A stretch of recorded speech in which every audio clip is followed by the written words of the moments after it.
ഇങ്ങനെയൊരു പ്രവർത്തനങ്ങളുടെ ആവശ്യമുണ്ടോ? ഇന്നെല്ലാം ടെക്നോളജിക്കലായിട്ട് പോകുന്ന ഒരു കാലഘട്ടമല്ലേ എന്ന് ചിന്തിച്ചാൽ പോലും അതിനപ്പുറം സാധാരണക്കാരിലേക്കും താഴേക്കിടയിലേക്കും എത്താൻ, ബൈബിളിന്റെ സന്ദേശങ്ങളും എത്താൻ ഇന്നും ആദ്യകാലത്തെന്ന പോലെ തന്നെ ബൈബിൾ സൊസൈറ്റി പരിശ്രമിക്കുന്നു എന്നുള്ളത് പ്രത്യേകം സന്തോഷത്തോടെ ഓർക്കുകയാണ്. ഇന്നത്തെ ഈ ശുശ്രൂഷയിലേക്ക് ക്ഷണിച്ചതിലുള്ള സന്തോഷം ആമുഖമായിട്ട് അറിയിക്കുന്നു. പക്ഷെ ഞാൻ ഒരു ധർമ്മസങ്കടത്തിലാണ്. കാരണം ലേവ്യ പുസ്തകത്തെക്കുറിച്ച് ക്ലാസ് എടുക്കണം എന്ന് ജേക്കബ് എന്നോട് പറഞ്ഞപ്പോൾ ഞാൻ പെട്ടെന്ന് ചോദിച്ചു, വേറെ പുസ്തകമൊന്നും ഇല്ലേ? 66 പുസ്തകമുണ്ട്. അതിൽ 65 പുസ്തകത്തിൽ വേറെ ഏത് ഇടത്ത് വേണമെങ്കിലും നമുക്കൊന്ന് കയറി ഇറങ്ങി പോകാൻ അത്ര പ്രയാസമില്ല. എന്നാൽ ലേവ്യ പുസ്തകത്തിന്റെ ഒരു പ്രത്യേകത നമുക്ക് വളരെ വിരസത സമ്മാനിക്കുന്ന ഒരു വായനയാണ് ലേവ്യ പുസ്തകത്തിൽ ഉടനീളം കാണുന്നത്. കഥകളുടെ രൂപത്തിലോ ചരിത്രപരമായ രൂപത്തിലോ പേഴ്സണൽ, മറ്റു പുസ്തകങ്ങളിലൊക്കെ പേഴ്സൺ ഓറിയന്റഡ് ആണ്, അബ്രഹാമിന്റെ, ദാവീദിന്റെ, മോശയുടെ. പക്ഷെ ഇതൊന്നും ഇവിടെ അങ്ങനെയുള്ള പുരുഷന്മാരെ ഒന്നും പരാമർശിക്കുന്നില്ല. തികച്ചും വേറിട്ട് പോകുന്ന നമ്മുടെ 119 സങ്കീർത്തനം പോലെ ഒന്നിനോടൊന്ന് ബന്ധമില്ലാതെ പോകുന്നത് പോലെ തോന്നുന്ന ഒരു രചനാ രീതിയാണ്, അല്ലെങ്കിൽ കണ്ടന്റാണ് ഇതിനകത്തുള്ളത് എന്നുള്ളത് ഞാൻ ആമുഖമായിട്ട് ഓർക്കുകയാണ്. എന്നാലും വേദപുസ്തകത്തിൽ അധികം ഞാൻ ശ്രദ്ധിക്കാതിരുന്ന ഭാഗങ്ങളിലേക്കൊന്ന് കടന്നു ചെല്ലാൻ എനിക്കൊരവസരം കിട്ടി എന്നുള്ളതാണ് ഈ ശുശ്രൂഷയുടെ മഹത്വമായിട്ട് ഞാൻ കാണുന്നത്. നമ്മൾ പറയല്ലേ, നിന്നെ കൊണ്ട് ഞാൻ വായിപ്പിക്കുമെന്ന് പറയുന്നത് പോലെ ഈ ക്ലാസ് എന്നെ കൊണ്ട് ലേവ്യ പുസ്തകത്തിലുടനീളം 2-3 പ്രാവശ്യം ഒന്ന് മറിച്ചു നോക്കാൻ എന്നെ നിർബന്ധിതനാക്കി. അതിന് ഞാൻ ജേക്കബിനോട് പ്രത്യേകം കടപ്പെട്ടിരിക്കുന്നു. അന്ന് കോളേജിൽ പഠിച്ചപ്പോഴും ഇങ്ങനെ ജേക്കബിനെ ഏത് പ്രോഗ്രാം ഏൽപ്പിച്ചാലും ബാക്കിയുള്ളവർക്ക് ഇരിക്കപ്രതി ഉണ്ടാവില്ല. അതാണ് അന്നും അദ്ദേഹത്തിന്റെ ശൈലി. NSSന്റെ പ്രോഗ്രാം സെക്രട്ടറി ആയിട്ട് എനിക്ക് മുമ്പ് അദ്ദേഹവും അദ്ദേഹത്തിന് ശേഷം ഞാനും പ്രവർത്തിച്ചിട്ടുണ്ട്. അന്നത്തെ അനുഭവം ഇതൊക്കെ തന്നെയാണ്. 27 അധ്യായങ്ങൾ മാത്രമുള്ള വേദപുസ്തകത്തിലെ 3-ാമത്തെ പുസ്തകം, ഉൽപ്പത്തി, പുറപ്പാട് കഴിഞ്ഞാൽ വരുന്നതാണ് ലേവ്യ പുസ്തകം. നമുക്ക് അറിയാവുന്നതുപോലെ ആദ്യത്തെ 5 പുസ്തകങ്ങൾ മോശയുടെ ആണല്ലോ. അങ്ങനെ മോശയുടെ പുസ്തകം എന്ന പേരിൽ തന്നെ ഇതും അറിയപ്പെടുന്നു എന്നുള്ളത് അതിന്റെ സവിശേഷതയാണ്. അതിന്റെ ഒരു ആധികാരികത മോശയിലാണ് എത്തി നിൽക്കുന്നത്. എന്നാൽ സ്വാഭാവികമായിട്ടും രൂപപ്പെടാവുന്ന ഒരു സംശയം, ഞാനിതൊരു ഒരു ക്രിട്ടിക്കൽ അപ്രോച്ചും കൂടെ ഇടയ്ക്ക് ചെയ്യുന്നത് നമ്മളൊന്ന് മനസ്സിലാക്കാൻ വേണ്ടിയിട്ടാണ്. ഇത് യെരൂശലേം ദേവാലയം സ്ഥാപിക്കപ്പെടുന്നത് ശലോമോന്റെ കാലഘട്ടത്തിലാണ്. ദേവാലയ ആരാധന, ദേവാലയ ബന്ധത്തിലുള്ള യാഗങ്ങൾ എല്ലാം നടമാടുന്നത് അവിടെയാണ്. അപ്പോ ഒരു യാത്ര ചെയ്യുന്ന ജനം, മരുഭൂമി യാത്രയിലായിരിക്കുന്ന ഒരു ജനം ഈ ഒരു യാഗത്തിന്റെയും ആചാരാനുഷ്ഠാനങ്ങളുടെയും ഇത്രയും ശക്തമായ നിയമങ്ങൾ, ക്രോഡീകരിക്കപ്പെട്ട നിയമങ്ങൾ ഏറ്റുവാങ്ങേണ്ടി വരുന്നു എന്നുള്ളതൊരു സ്വാഭാവികമായും ചിന്തിക്കുമ്പോൾ വിമർശനാത്മകമായി തോന്നാവുന്നതാണ്. എന്നാൽ ഇതിന്റെ ഒരു മറുവശമുള്ളത്, സീനായി മലയിൽ വെച്ചാണ് ജനത്തിന് 10 കൽപ്പനകൾ നൽകപ്പെട്ടത്. ആ 10 കൽപ്പനകളുടെ ഒരു വിശദീകരണമാണ്. അതിൽ പറയുന്ന കൽപ്പനകളെല്ലാം വളരെ ദൈർഘ്യം കുറഞ്ഞതാണെന്നാൽ അതിനെല്ലാം വിശദീകരണങ്ങളുണ്ട്. നിന്റെ ദൈവമായ കർത്താവിന്, ഞാൻ നിന്റെ ദൈവമായ കർത്താവാകുന്നു, ഞാൻ ഒഴികെ അന്യ ദൈവങ്ങൾ നിനക്കുണ്ടാകരുത് എന്ന് പറയുന്ന 1-ാമത്തെ കൽപ്പന. 2-ാമത്തെ കൽപ്പന, മേലെ ആകാശത്തിലോ താഴെ ഭൂമിയിലോ ഭൂമിക്ക് താഴെ വെള്ളത്തിലോ ഉള്ളതിന്റെ സാദൃശ്യം ഉണ്ടാക്കരുത്. അപ്പൊ ഈ 2 കൽപ്പനകളെ വിഗ്രഹാരാധനയും ഒക്കെ ആയിട്ടുള്ള ബന്ധത്തിൽ വളരെ വിപുലീകരിച്ച് വിശദമായിട്ടും, അതുപോലെ ശാബത്തിനെ ആചരിക്കുക എന്നുള്ള ഒരു കൽപ്പനയാണെങ്കിൽ ശാബത്തിൽ എന്തൊക്കെയാണ് നടമാടേണ്ടത് എന്ന് പറയുന്ന വിപുലവും വിസ്തൃതവുമായ ഒരു രൂപമായി കൽപ്പനകളായിട്ട് ഈ ഭാഗത്തെ നമുക്ക് കേൾക്കാവോ? ഓക്കെ. അങ്ങനെ നമുക്കിതിനെ കാണാവുന്നതാണ്. ഇതിന്റെ ഈ വാക്ക് ലേവ്യ എന്നുള്ള വാക്ക് തന്നെ വരുന്നത് പെട്ടെന്ന് നമുക്ക് മനസ്സിലാവുന്നത് പോലെ ലേവ്യ ഗോത്രത്തെ ഉദ്ദേശിച്ചുകൊണ്ടും പ്രതിനിധാനം ചെയ്തുകൊണ്ടുമാണ്. ലേവ്യ ഗോത്രം പൗരോഹിത്യ ഗോത്രമാണ്.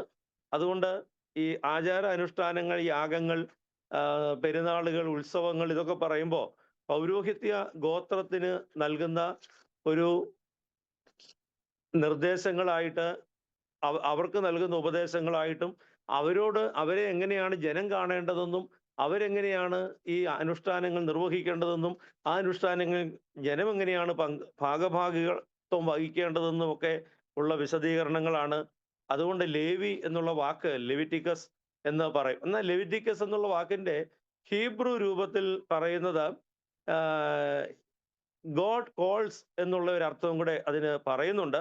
അതിന്റെ കാരണം ലേവ്യ പുസ്തകം ആരംഭിക്കുന്നത് തന്നെ യഹോവ മോശയെ സമാഗമന കൂടാരത്തിലേക്ക് വിളിച്ചു എന്ന് പറഞ്ഞിട്ടാണ്.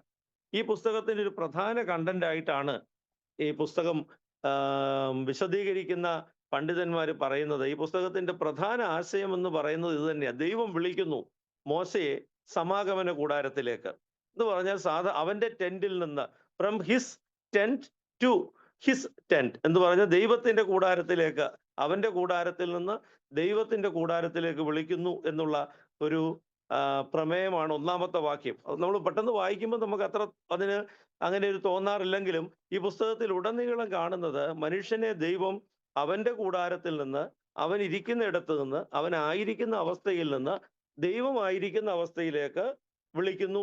അതിനു വേണ്ടിയിട്ടാണ് ഇതിൽ പറയുന്ന എല്ലാ അനുഷ്ഠാനങ്ങളും നിർദ്ദേശങ്ങളും ഒക്കെ ദൈവം കൊടുത്തിട്ടുള്ളത് എന്നുള്ളത് മനസ്സിലാക്കാനായിട്ട് സാധിക്കും. അതുകൊണ്ട് ആ വാക്യം വളരെ പ്രധാനപ്പെട്ടതാണ്. ദൈവം മോശയെ സമാഗമന കൂടാരത്തിലേക്ക് വിളിക്കുന്നു എന്നുള്ള ഒരു പ്രമേയം. മറ്റൊന്ന്, ഈ പുസ്തകം വായിക്കുമ്പോൾ ഞാൻ എൻ്റെ ശ്രദ്ധയിൽപ്പെട്ട ചില കാര്യങ്ങൾ നിങ്ങളുടെ അറിവിലേക്ക് പ്രസ്താവിക്കുന്നു എന്ന് മാത്രമേ ഉള്ളൂ. അല്ലാതെ ഇത് ഒരു സിസ്റ്റമാറ്റിക് സ്റ്റഡി ആയിട്ടോ മുഴുവനായ പഠനമായിട്ടോ നിങ്ങൾ അതിനെ കാണേണ്ടതില്ല എന്നുള്ളത് ഓർക്കുകയാണ്. ഞാൻ ജനറൽ ഒരു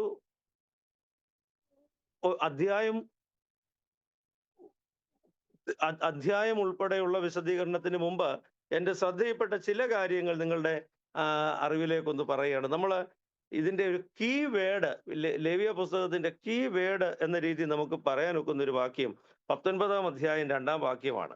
നിങ്ങളുടെ ദൈവമായ യഹോവ എന്ന ഞാൻ വിശുദ്ധനായിരിക്കുന്നത് പോലെ നിങ്ങളും വിശുദ്ധരായിരിപ്പീൻ എന്നുള്ള. അപ്പൊ ഇതിന്റെ പ്രമേയം വിശുദ്ധിയാണ്. അപ്പൊ വിശുദ്ധി എന്ന് പറയുമ്പോൾ ഇവിടുത്തെ പ്രത്യേകത, മിസ്രൈമിൽ നിന്ന് കൊണ്ടുപോകുന്ന ജനം ദൈവ 10 ബാധയിലൂടെ അവരെ വിടുവിച്ച് ചെങ്കടൽ കടത്തി കനാൻ ദേശത്തേക്ക് കൊണ്ടുപോകുന്ന ആ മാർഗമധ്യേ ഈ ജനം ദൈവത്തോട് മത്സരിക്കുകയാണ്, ദൈവത്തോട് പിറുപിറുക്കുകയാണ്. അപ്പൊ ദൈവത്തിനെതിരായിട്ട് നിൽക്കുക. അപ്പൊ ദൈവത്തിന്റെ പ്രൊവിഡൻസ് അനുഭവിക്കുന്ന സമയത്ത് തന്നെ അവർ ദൈവത്തിനെതിരായിട്ട് തിരിയുന്നു എന്നുള്ള ഒരു അശുദ്ധിയുടെ പാപത്തിന്റെ ഒരു ഭാവം അത് മനസ്സിലാക്കിക്കൊണ്ടാണ് ദൈവം ഈ വിസ്തൃതമായ നിയമങ്ങൾ അവർക്ക് നൽകുന്നത്. അതുകൊണ്ട് വിശുദ്ധിയാണ് ഇതിനകത്തെ പ്രമേയം. അതുകൊണ്ട് തന്നെ പുതിയ നിയമത്തിനും പുതിയ നിയമസഭയ്ക്കും ഇത് ബാധകമാണ്.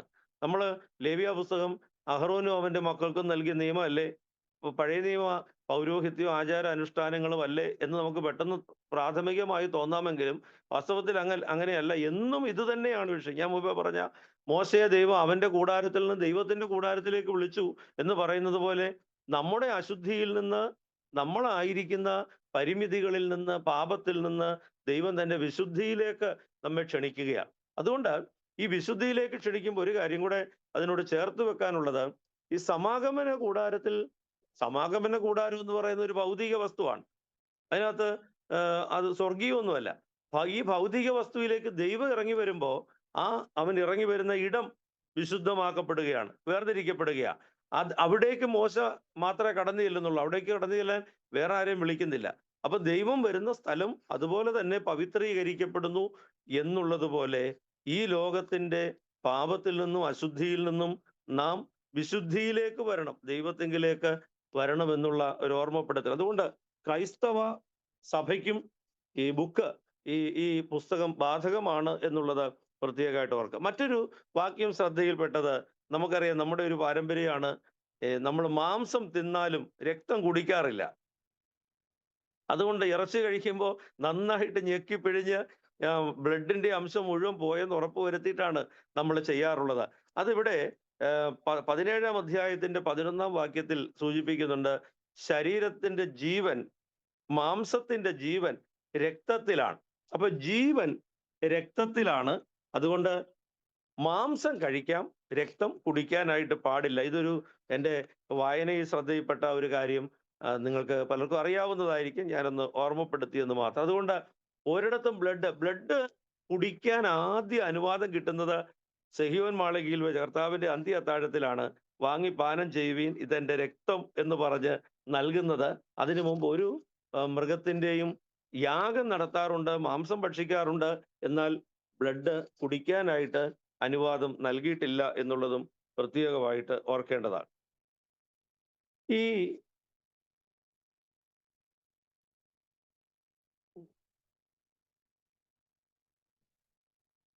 ഈ വിശുദ്ധിയിലേക്കുള്ള വിളി എന്നുള്ള നിലയിൽ ഈ പുസ്തകത്തെ നമ്മൾ എടുക്കുമ്പോൾ ഈ പുസ്തകത്തിന്റെ കണ്ടന്റിലേക്ക് അത് അധ്യായം ബേസ് ചെയ്തിട്ടാണ് നമ്മൾ പോവുക.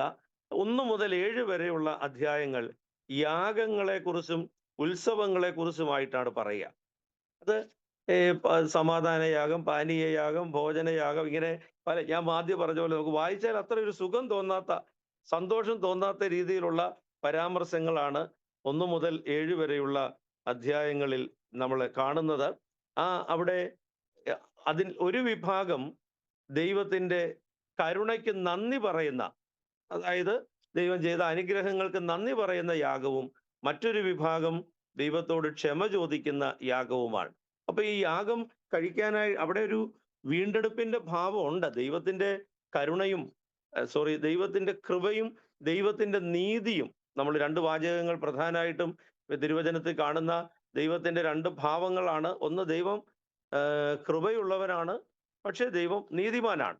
അപ്പൊ ഈ 2 ഭാവങ്ങൾ എങ്ങനെ ചേർന്ന് പോവുക?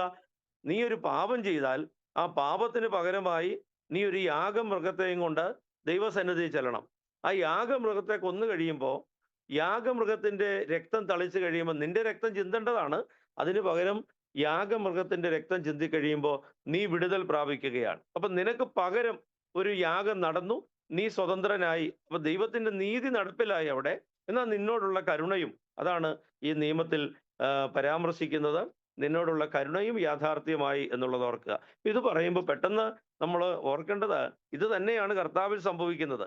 അപ്പൊ ഈ ലേവ്യ പുസ്തകത്തിലെ മനുഷ്യന്റെ പാപപരിഹാര യാഗം എന്ന് പറയുന്നത് ക്രിസ്തുവിന്റെ യാഗത്തിന്റെ ഒരു മുൻകുറിയായിട്ട് നമുക്ക് കാണാവുന്നതാണ്. പാപം അറിയാത്തവനെ നാം അവനിൽ ദൈവത്തിന്റെ നീതിയാകേണ്ടതിന് അവൻ നമുക്ക് വേണ്ടി പാപമാക്കി എന്ന് പറയുന്ന ഒരു വാക്യം. അതുപോലെ ഇതാ ലോകത്തിന്റെ പാപം ചുമക്കുന്ന ദൈവത്തിന്റെ കുഞ്ഞാട് എന്ന് പറയുന്ന യോഹന്നാൻ സ്നാപകന്റെ വാചകം. അപ്പോൾ യേശുക്രിസ്തുവിന്റെ യാഗത്തിന്റെ മുൻകുറിയായിട്ട് നമുക്ക് ഈ യാഗങ്ങളെ കാണാവുന്നതാണ്. ഈ യാഗത്തിന്റെ പ്രത്യേകത, മനുഷ്യൻ യാഗം കഴിക്കുമ്പോൾ പാപത്തിൽ നിന്ന് മനുഷ്യൻ വിടുതൽ പ്രാപിക്കുന്നു എന്നുള്ളതാണ്. യാഗമൃഗം കൊല്ലപ്പെടുന്നു. നമ്മൾ മാനുഷികമായിട്ട് നോക്കിയാൽ അതൊരു അനീതിയാണ്. കാരണം ഒരു കുറ്റവും ചെയ്യാത്ത മൃഗത്തെ കൊന്നിട്ട് മനുഷ്യൻ രക്ഷപ്പെടുന്നു എന്നുള്ളത്. പക്ഷേ അന്നത്തെ ഒരു പ്രാകൃത സംസ്കാരമാണ്. നമുക്കറിയാം, ഈ കണ്ണിന് പകരം കണ്ണെന്നും പല്ലിന് പകരം പല്ലെന്നും പറയുന്ന മനുഷ്യൻ യാതൊരു പരിഷ്കാരത്തിലേക്കും വരാത്ത ഒരു കാലഘട്ടമാണ്. അപ്പൊ അവിടെ ഈ മൃഗബലി എന്ന് പറയുന്നത് അവർ പരിചയപ്പെട്ട ഇടങ്ങളിലെല്ലാം സർവ്വസാധാരണമായിട്ടുള്ള ബലിയാണ്. അത് മനുഷ്യബലി വരെ ഉണ്ടായിരുന്നു, നരബലി വരെ ഉണ്ടായിരുന്ന കാലഘട്ടത്തിലാണ് മനുഷ്യൻ ഈ മൃഗത്തെ കൊന്നിട്ട് മോചനം പ്രാപിക്കുന്നത് എന്നുള്ളത് നമുക്ക് ഓർക്കാവുന്നതാണ്. രണ്ടാമത് 1 മുതൽ 7 വരെയുള്ള അധ്യായങ്ങളാണ്. അത് ഈ യാഗങ്ങളെ കുറിച്ച് പ്രധാനമായിട്ടും പ്രതിപാദിക്കുക.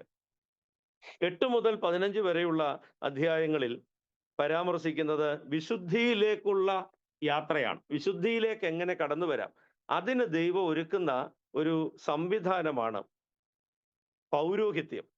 പൗരോഹിത്യത്തിന്റെ സമാരംഭം 8-ാം അധ്യായത്തിൽ നമുക്ക് കാണാം. അഹറോനെയും അവന്റെ മക്കളെയും പുരോഹിത ശുശ്രൂഷ ചെയ്യുവാനായിട്ട് ദൈവം വേർതിരിക്കുകയാണ്. അതിന് മോശയ്ക്ക് ദൈവം അരുളപ്പാട് ആജ്ഞ കൊടുക്കുകയാണ്. പൗരോഹിത്യം എന്ന് പറയുന്ന സംവിധാനത്തെ രൂപപ്പെടുത്തുകയാണ്.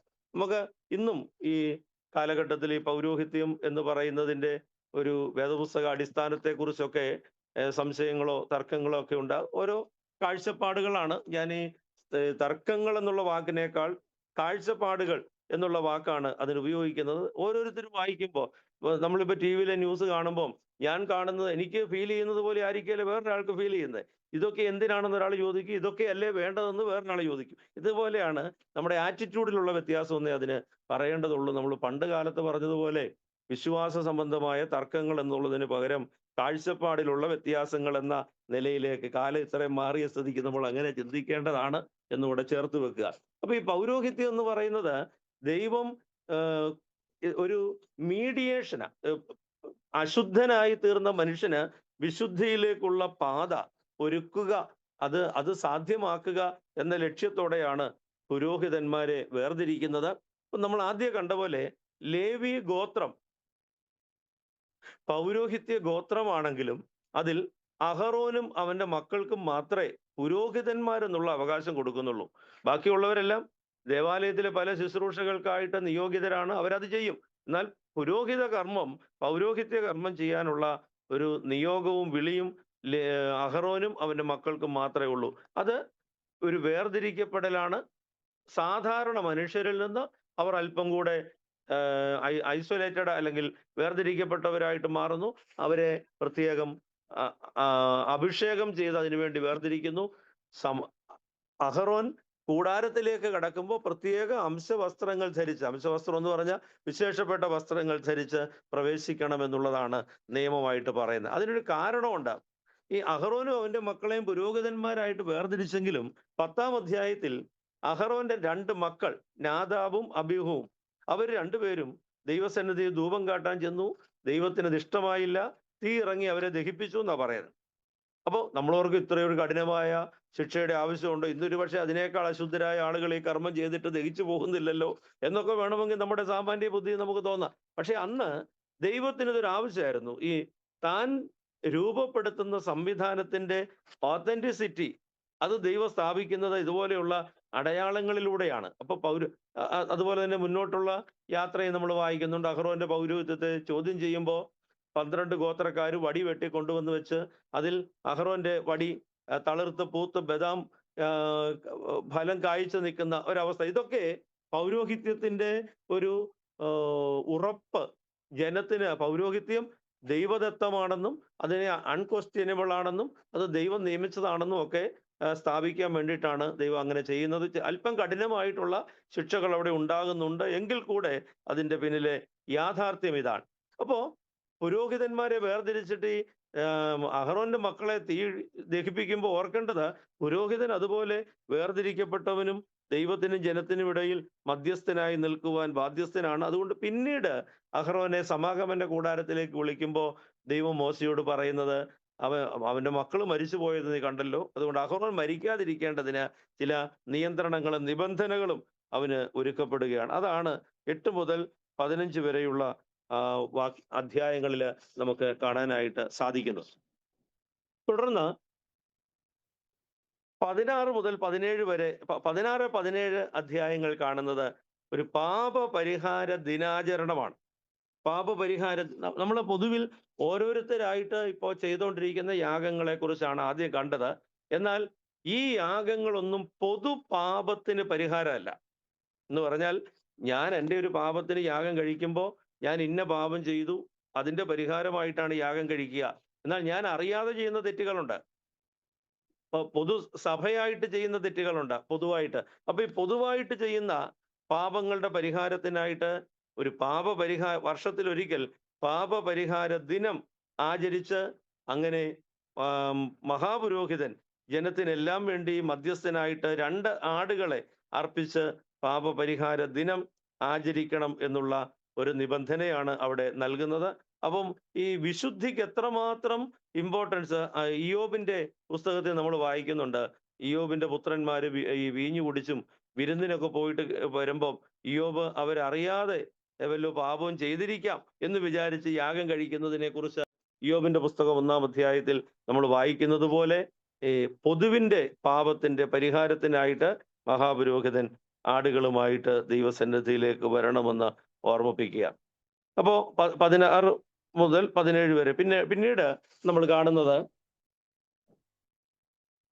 17 മുതൽ ഉള്ള അധ്യായങ്ങളിൽ വാർഷിക പെരുന്നാളുകളാണ്. 7 പെരുന്നാളുകളെ കുറിച്ച് പറയുന്നുണ്ട്. പെസഹ, പുളിപ്പില്ലാത്ത അപ്പത്തിൻ്റെത്, ആദ്യഫലം, പെന്തിക്കോസ്തി തുടങ്ങി ഇങ്ങനെ പെരുന്നാളുകളെ കുറിച്ച് പറയുന്നത്. സത്യത്തിൽ ഈ പെരുന്നാളുകളെല്ലാം ഒരു സ്തോത്രാർപ്പണമാണ്. പെസഹ എന്ന് പറഞ്ഞാൽ അവിടുന്ന് മിസ്രൈമിൽ നിന്ന് അവരെ വിടുവിച്ചതിന്റെ ഓർമ്മയും അതിന്റെ നന്ദിയും അത് പെരുന്നാളായിട്ട് മാറുകയാണ്. അപ്പൊ ഇസ്രായേലിന്റെ ചരിത്രത്തിൽ ഒരു പ്രത്യേകതയാണ് ഈ മറന്നു പോകാതിരിക്കേണ്ട ഇവന്റുകളെയെല്ലാം അവർ പെരുന്നാളുകളാക്കി മാറ്റി.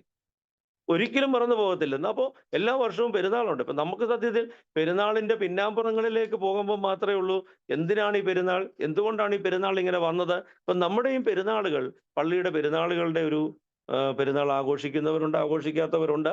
എന്നിരുന്നാൽ പോലും പെരുന്നാളുകൾ എന്നുള്ളത് കൊണ്ട് വേദപുസ്തകം അർത്ഥമാക്കുന്നത് ഇതാണ് എന്ന് ഒന്ന് ഓർത്തെടുക്കുന്നത് നല്ലതാണ്. അത് പഴയ നിയമത്തിലെ ദൈവം ഇടപെട്ട് തങ്ങളെ വിടുവിച്ച അത്ഭുത സംഭവങ്ങളെ എല്ലാം വർഷത്തിലൊരിക്കൽ പെരുന്നാൾ എന്നുള്ള നിലയിൽ 7 ദിവസമാണ് അവിടെ പെരുന്നാള്. അങ്ങനെ അതിൽ പ്രധാനപ്പെട്ട 3 പെരുന്നാളുകളാണ് പെസഹായും പെന്തിക്കോസ്തിയും കൂടാര പെരുന്നാളും എന്നുള്ളതും ഈ ഭാഗത്ത് ചേർത്ത് വായിക്കാവുന്നതാണ്. 23 മുതൽ 25 വരെയുള്ള അധ്യായങ്ങളിലാണ് അത് പരാമർശിക്കുക. അതിനുശേഷം ഇതിനിടയിൽ ഒരു കാര്യം കൂടെ ചേർത്ത് വെക്കാനുള്ള ഞാന് 16 മുതൽ ഉള്ള അധ്യായങ്ങളിൽ ഇവരുടെ ഭക്ഷണ രീതിയെക്കുറിച്ച് പറയുന്നുണ്ട്. മത്സ്യം, മാംസം, പിന്നെ പക്ഷി, 3 തരത്തിലുള്ള ജീവികൾ. പച്ചക്കറിയെക്കുറിച്ച് അവിടെ അങ്ങനെ ഈ 3 തലങ്ങളിലാണ് നിന്നുകൊണ്ട് അവിടെ സംസാരിക്കുന്നത്. മത്സ്യം ഭക്ഷിക്കുന്നതും മാംസം ഭക്ഷിക്കുന്നതും പക്ഷികളെ ഭക്ഷിക്കുന്നതും. ഇതൊക്കെ ഈ നിയമങ്ങളൊക്കെ എന്തിനാണ്? എന്ത് ഭക്ഷിച്ചാൽ എന്താ? ഇന്നിപ്പം ഞാന് വളരെ ആവേശത്തോടെ പലപ്പോഴും പലരോടും പറഞ്ഞിട്ടുണ്ട് ഞാൻ ഇതുവരെ പന്നി കഴിച്ചിട്ടില്ല എന്ന്. പന്നി വേദപുസ്തകം നിഷിദ്ധമാണ് എന്നുള്ള അർത്ഥത്തിലാണ് പന്നി കഴിച്ചിട്ടില്ല എന്നൊക്കെ ഞാൻ പറഞ്ഞുകൊണ്ടിരുന്നത്. ഉടനെ ഒരാൾ എന്നോട് ചോദിച്ചു, മിക്സഡ് ഫ്രൈഡ് റൈസ് കഴിച്ചിട്ടുണ്ടോ എന്ന് ചോദിച്ചു. ഞാൻ അത് കഴിച്ചിട്ടുണ്ട്. എന്നാ അതിനകത്ത് പന്നി ഉണ്ടെന്ന് പറഞ്ഞു. അപ്പൊ പിന്നെ ഞാന് വലിയ കാര്യമായിട്ട് കൊണ്ടുനടന്ന ഒരു വേദപുസ്തകത്തിലെ എല്ലാ കാര്യങ്ങളും നമുക്ക് നിവർത്തിക്കാൻ സാധിച്ചില്ലെങ്കിലും നമ്മളുടെ ശ്രദ്ധയിൽപ്പെട്ട ചില കാര്യങ്ങളെങ്കിലും നമ്മൾ കഴിക്കുന്നിടത്തെങ്കിലും ഒന്ന് അതിൽ നിന്ന് അതിൽ നിന്നൊന്ന് മാറി നിൽക്കാൻ സാധിക്കുമോ എന്ന് നോക്കിയത്. അവിടെ തോറ്റുപോയി. അപ്പൊ ഇതൊക്കെ എന്തിനാണ് ഈ ഭക്ഷണ രീതി എന്നുള്ളത്? ഒന്നാമത്തെ കാര്യം, നീ വ്യത്യസ്തനായിട്ട് ജീവിക്കണം എന്നുള്ളതാണ്. ആരിൽ നിന്ന്? മറ്റ് കനാന്യരിൽ നിന്ന്. നിനക്ക് നിയമം തരുമ്പോ ഈ തരുന്ന നിയമങ്ങളുടെയും ഈ ആചാരങ്ങളുടെയും എല്ലാം ഉദ്ദേശം നിന്നെ മറ്റുള്ളവരിൽ നിന്ന് വ്യത്യസ്തനാക്കുക. You are separated one. ഈ പരീശൻ എന്ന് പറയുന്ന വാക്ക് സത്യത്തിൽ നമുക്കെല്ലാം യോജിക്കേണ്ടതാണ്. പരീശൻ എന്ന് പറഞ്ഞാൽ വേർതിരിക്കപ്പെട്ടവൻ എന്നാ. അവന്റെ സ്വഭാവമല്ല അവനെ കുറിച്ച് ഉദ്ദേശിക്കുന്നത്. അപ്പോ നീ ഭക്ഷണ രീതിയിൽ വേർതിരിക്കപ്പെട്ടവനാണ്. കാണുന്നതും കേൾക്കുന്നതും എല്ലാം വലിച്ചു വാരി തിന്നരുത് എന്നുള്ളതാണ്. 2, അത് നിന്നെ കനാന്യരിൽ നിന്ന് നീ വിളിക്കപ്പെട്ടവനാണ്, നീ വേർതിരിക്കപ്പെട്ടവനാണ്. അവർക്കെല്ലാം തിന്നാം. നീ അവരുടെ നടുവിലാണ് നീ താമസിക്കുന്നത്. പക്ഷെ അവര് തിന്നുന്നതെല്ലാം തിന്നരുത്. ഇത് തന്നെ നമുക്ക് പുതിയ നിയമത്തിലും കാണാം. ഈ പുറജാതികളുടെ ഭക്ഷണം എന്ന് പറയുന്നത് പൗലോസ് അപ്പോസ്തലൻ അതിന് കൃത്യമായ വ്യാഖ്യാനം കൊടുക്കുന്നുണ്ട്. വിജാതീയ ദൈവങ്ങൾക്ക് സമർപ്പിച്ച ഭക്ഷണം കഴിക്കുന്നതിനെ കുറിച്ച് അത് പുതിയ നിയമത്തിന്റെ ഭാഷയാണ്. അതുപോലെ തന്നെ ഈ അശുദ്ധിയെ കുറിച്ചുള്ള സ്ത്രീകളെ കുറിച്ചും പുരുഷന്മാരെ കുറിച്ചും ഒക്കെയുള്ള ഒരു അശുദ്ധി, അത് പാപം എന്നല്ല പറയുക, മറിച്ച് അത് അശുദ്ധിയാണ് എന്ന് പറയുന്നത്. അതൊരു വൃത്തിയോടുകൂടെ നമ്മളിപ്പോ ചില കാര്യങ്ങൾ സ്ത്രീകളെ സംബന്ധിക്കുന്ന മാസപരമായിട്ടുണ്ടാകുന്ന വിഷയങ്ങൾ, ഇതിലൊക്കെ ഈ പുസ്തകം നിർബന്ധം പിടിക്കുന്നുണ്ട്. എന്നാൽ നമുക്കറിയാം അതൊരു ശുദ്ധിയോടുകൂടെ ദൈവസന്നിധി വരണം, വിശുദ്ധിയോടുകൂടെ, നമുക്കൊരു ഇറിറ്റേഷൻ ഇല്ലാതെ, നമ്മിൽ തന്നെ യാതൊരു അസ്വസ്ഥതയും ഇല്ലാതെ നമ്മൾ വരണം എന്നുള്ള അർത്ഥത്തിനപ്പുറം അതിന് ഇന്നത്തെ കാലഘട്ടത്തിൽ നമ്മൾ വ്യാഖ്യാനമോ വിശദീകരണമോ നൽകേണ്ടതില്ല എന്നാണ് വന്യ ജോഷുവാച്ചൻ ഉൾപ്പെടെയുള്ള വൈദികർ, വേദപുസ്തക പണ്ഡിതന്മാര് സംസാരിച്ച് ഞാൻ നേരിട്ട് കേട്ടിട്ടുള്ളത്. ഞാൻ അവസാന ഭാഗത്തേക്ക് വരികയാണ്. 27-ാം അധ്യായമാകുമ്പോൾ ഒരു പുതിയ ദൈവത്തോടുള്ള ബന്ധത്തിൽ വേർതിരിക്കപ്പെട്ട ഒരു ജീവിതത്തിന്റെ ഉടമയായി ഈ കൽപ്പനകൾ പ്രമാണിച്ച് ദൈവം മുമ്പാകെ വിശ്വസ്തരായി ജീവിക്കണമെന്നുള്ള ആഹ്വാനമാണ് മോശ ഈ ജനത്തിന് നൽകുന്നത് എന്നുള്ളത് പ്രത്യേകം ശ്രദ്ധേയമാണ്. അപ്പോ നമ്മൾ അതിന്റെ ആ കണ്ടന്റ് വൈസ് ഒന്ന് വന്നാൽ, മോശയെ ദൈവം വിളിച്ച് സമാഗമന കൂടാരത്തിലേക്ക് കയറ്റുന്നു. ജനത്തിന്റെ ഇടയിൽ നിന്ന് മോശ വിളിച്ച് വേർതിരിക്കപ്പെടുന്നു സമാഗമന കൂടാരത്തിൽ. അങ്ങനെ വേർതിരിക്കപ്പെട്ട മോശയ്ക്ക് നൽകുന്ന നിർദ്ദേശങ്ങളുമായി മോശ ജനത്തിന്റെ അടുക്കിലേക്ക് തിരികെ വരുന്നു. ആ ജനത്തോട് പറയുന്നു, നിങ്ങൾ ഇതെല്ലാം അനുസരിച്ച് ജീവിക്കണം. അങ്ങനെയാണെങ്കിൽ നിങ്ങൾക്കും എന്ത് കിട്ടും? എന്നെ പോലെ സമാഗമന കൂടാരത്തിലേക്ക് എന്ന് പറഞ്ഞാൽ ദൈവ സന്നിധിയിലേക്ക്, ദൈവബന്ധത്തിലേക്ക്, വിശുദ്ധിയിലേക്ക് നിങ്ങൾക്കും എത്തിച്ചേരാനായിട്ട് സാധിക്കും, നിങ്ങൾ ഈ കൽപ്പനകൾ പ്രമാണിച്ചാൽ. അപ്പൊ മോശ എവിടെ എത്തി നിൽക്കുന്നോ ആ അനുഭവം, ദൈവവുമായിട്ടുള്ള ഫെലോഷിപ്പ്, കൂട്ടായ്മ, ഇത് ഏദൻ തോട്ടത്തിന്റെ കൂട്ടായ്മയാണ്. ആ അതുപോലെ ഏദൻ തോട്ടത്തിൽ നമ്മൾ കാണുന്ന ദൈവവും മനുഷ്യനുമായിട്ടുള്ള കൂട്ടായ്മയാണല്ലോ. ആ കൂട്ടായ്മയിൽ മോശ എത്തി നിൽക്കുന്നു. ആ കൂട്ടായ്മയിലേക്ക് നിങ്ങൾക്കും എത്തുവാൻ ഇതേ ഉള്ളു മാർഗം. അശുദ്ധിയിൽ വീഴാതിരിക്കുക. അശുദ്ധിയിൽ വീണാൽ നിങ്ങൾ യാഗം കഴിച്ച് പാപപരിഹാരം തേടി വിശുദ്ധിയിൽ നിലനിൽക്കുക. എന്നിട്ട് നിങ്ങൾ മറ്റ് ജാതികളിൽ നിന്ന് വ്യത്യസ്തരാകുന്നു എന്ന് കാണിക്കാൻ വേണ്ടി നിങ്ങളുടെ ഭക്ഷണത്തിൽ ക്രമീകരണം ഉണ്ടാകണം, നിങ്ങളുടെ ജീവിത ശൈലി ക്രമീകരണം ഉണ്ടാകണം. ഇതിനിടയ്ക്ക് പറയുന്ന കുറച്ച് കാര്യങ്ങൾ ഞാൻ സമയത്തിന്റെ പരിധി കൊണ്ട് വിട്ടുപോയതാണ്. യോബേൽ വർഷത്തെക്കുറിച്ച് പറയുന്നുണ്ട്, സഹോദരനെ വീണ്ടുകൊള്ളുന്നതിനെ കുറിച്ച് പറയുന്നുണ്ട്, പരദേശിയെ ചേർത്തുകൊള്ളുന്നതിനെ കുറിച്ച് പറയുന്നുണ്ട്. അപ്പൊ നിന്റെ സ്വഭാവം, നിന്റെ പ്രവർത്തന ശൈലി, നിന്റെ ഭക്ഷണ രീതി, നീ എന്താണോ അതിന്റെ ആകത്തുക, അതെന്താണോ അതൊരു വേർതിരിക്കപ്പെട്ട ജീവിതത്തിന്റെ ഉടമയാകണം എന്ന ഓർമ്മപ്പെടുത്തലാണ് ഇത്. വാസ്തവത്തിൽ എന്താണിത്? ഈ ജനം ഒരു സങ്കര സംസ്കാരത്തിലൂടെ വളർന്നു വന്ന ജനമാണ് ഇസ്രായേൽക്കാർ. മിസ്രൈമിലാണ് അവരുടെ കഴിഞ്ഞ 430 വർഷം കഴിഞ്ഞത്. അതിനുശേഷം അവർ വരുന്ന വഴിയിലെല്ലാം, അവർ താമസിക്കുന്നിടത്തെല്ലാം കാണുന്നത് എന്താ? ഈ അഗ്ലി കൾച്ചറാണ്. മോശപ്പെട്ട തീറ്റിയും ഇടപെടലും ലൈംഗിക ബന്ധങ്ങളും വിഗ്രഹാരാധനയും. അപ്പോൾ അവരുടെ മൂലവും അവർ വന്ന വഴിയിൽ അവർ പരിചയപ്പെട്ടതും എല്ലാം ഇത്തരത്തിലുള്ള സംസ്കാരമാകുമ്പോൾ അവരെ അതിൽ നിന്ന് വേർതിരിക്കുവാൻ ദൈവം ഒരുക്കുന്ന സംവിധാനമാണ് ഈ കൽപ്പനകളിലെല്ലാം ഉൾക്കൊണ്ടിരിക്കുന്നത് എന്നുള്ളത് പ്രത്യേകം ഓർക്കുക. എങ്കിലും നമുക്ക് സമ്മതിച്ചു കൊടുക്കേണ്ട ഒരു വിഷയമുണ്ട്.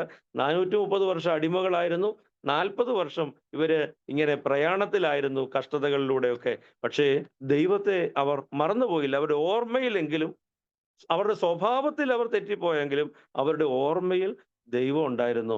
ആ ഓർമ്മയാണ് ഇന്നും ഇസ്രായേൽ എന്ന് പറയുന്ന രാജ്യത്തെ ഇത്രയും ശക്തന്മാരായിട്ട് നിലനിർത്തുന്നത്. ഏത് പേര് ഞാൻ മറന്നുപോയി. അച്ഛൻ കഴിഞ്ഞ ദിവസം ക്രൈസ്തവാശ്രമത്തിൽ ഒരു പ്രസംഗം, എന്തോ ബേസിലച്ചൻ, ബേസിലച്ചൻ പറഞ്ഞു, ഞാൻ 23 പ്രാവശ്യം വായിച്ചെന്ന് പറഞ്ഞപ്പം ഞാൻ അവിടെ ഓർത്തു, അപ്പൊ 23 നിൽക്കുന്നു, നമുക്ക് എത്ര പ്രാവശ്യം സാധിക്കും എന്നുള്ളതിനെ കുറിച്ച് ഓർക്കുക. ഈ സംരംഭം ഒരു പ്രോത്സാഹനവും പ്രചോദനവും ആകട്ടെ.